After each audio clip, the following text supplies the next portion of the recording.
রাজনীতিতে তারাই সফল যারা যত বেশি ন্যারেটিভ তৈরি করতে পারে এবং কৌশল অবলম্বন করতে পারে। এখন কৌশল আপনি বলতে পারেন ভালো না খারাপ, সেটা অন্য বিষয়, কিন্তু আসলে রাজনীতিতে এটাই বাস্তবতা, যারা নতুন নতুন ন্যারেটিভ তৈরি করতে পারে এবং কৌশল অবলম্বন করে তারা আসলে সফল। জামাতের কিছু কৌশল দেখেন। প্রথমত হচ্ছে, যেদিন জনাব তারেক রহমান আসতেছেন দেশে, এর আগে থেকে কিন্তু কোনো খবর নাই, এর আগে থেকে তাদের নেগেটিভ ছিল বিএনপির নেতা লন্ডনে।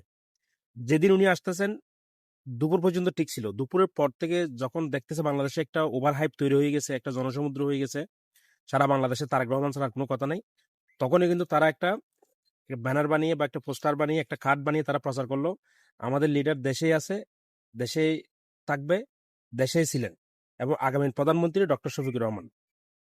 একটা ন্যারেটিভ কিন্তু তারা তৈরি করলো এবং একটু ডাইভার্ট করার চেষ্টা করলো। এরপরে বেগম খালেদা জিয়া যেদিন মারা গেছেন ওদিন প্রথমত তারা একটা ন্যারেটিভ তৈরি করার চেষ্টা করলো, যদিও এটা সুপার ফ্লপ হয়েছে, সেটা হচ্ছে লাশ নিয়ে রাজনীতি। এটা কিন্তু সুপার ফ্লপ হয়ে গেছে, এবং তারপরেও কিন্তু তারা একটু ডাইভার্ট করার চেষ্টা করেছে। ডক্টর শফিক রহমান কিন্তু হাদির মায়ের সাথে দেখা করতে গেছেন, এটা কিছু কিছু ক্ষেত্রে এসেছে, কিন্তু এটা ওভার হাইপ তৈরি করতে পারেনি। কারণ বেগম খালেদা জিয়া নিজেই এমন একজন ব্যক্তিত্ব, এমন একজন নেতৃত্ব ছিলেন বাংলাদেশের জন্য, আসলে ওই আহ, বাকিরা আসলে ওনার কাছে একদমই মানে নগণ্য হয়ে গেছে ওই সময়। এরপরে দেখেন ভারতের কূটনৈতিকদের সাথে বৈঠক, ভারতের বিরুদ্ধে কি কি বলা হয়েছে, এটা ওইটা কেটে নিবে, ওইটা কেটে নিবে, ওইটা পাঠিয়ে দিবে, ওইটা মেরে ফেলবে, ওইটা এরকম, ওইটা এরকম। কিন্তু এই বৈঠকটা তারা দেখেন কিভাবে সামাল দিচ্ছে।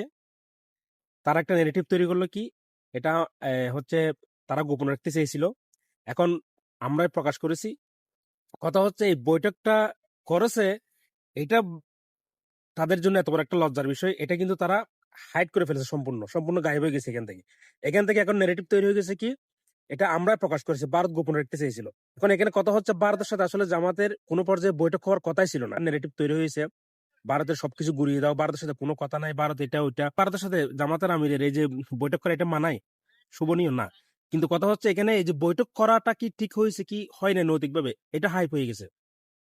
এখন দেখেন এখান থেকে বৈঠক করাটা কি ঠিক হয়েছে কিনা হয় নাই নৈতিকভাবে, এটা কিন্তু সম্পূর্ণ গায়েব হয়ে গেছে। এখান থেকে নতুন একটা নেগেটিভ নিয়ে আসলো কি, এটা আমরা প্রকাশ করেছি, তারা গোপন রাখতেছিল, ভাই গোপনটা পরে আসতেছে, আগে এটা করাটা ঠিক হয়েছে কিনা। এই যে মাঠে ময়দানে যা তা অবস্থা, ভারতের বিরুদ্ধে এত শক্ত অবস্থান, তারপরে ভারতের সাথে বৈঠক করা কি ঠিক হয়েছে, হয় নাই।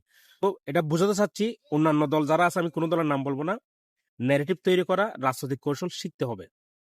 তাদের উপর থেকে একটা জিনিস, একটা কথা লিখে দেয়, ওই লেখাটা দেখেন হুবহু সবার আপনার প্রোফাইলে পাবেন।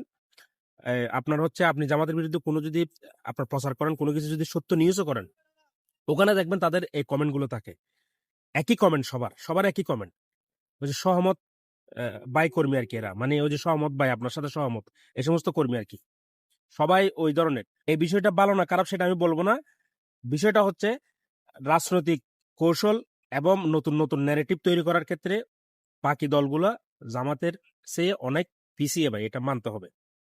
ভালো খারাপ সেটা অন্য বিষয়, নৈতিক বা অনৈতিক সেটা অন্য বিষয়, কিন্তু এটাই রাজনীতি। রাজনীতি হচ্ছে নোংরা, রাজনীতি মানে হচ্ছে বিশ্বাসঘাতক, রাজনীতি মানে হচ্ছে বেইমান। তো এক্ষেত্রে আসলে ভালো না খারাপ এটা বিষয় না, বিষয় হচ্ছে আপনি কতটা রাজনৈতিক কৌশল অবলম্বন করেছেন, আপনি এখানে সফল হয়েছেন কিনা, দ্বিতীয় হচ্ছে আপনি নেগেটিভ তৈরিতে সফল কিনা, এটা হচ্ছে মুখ্য বিষয়।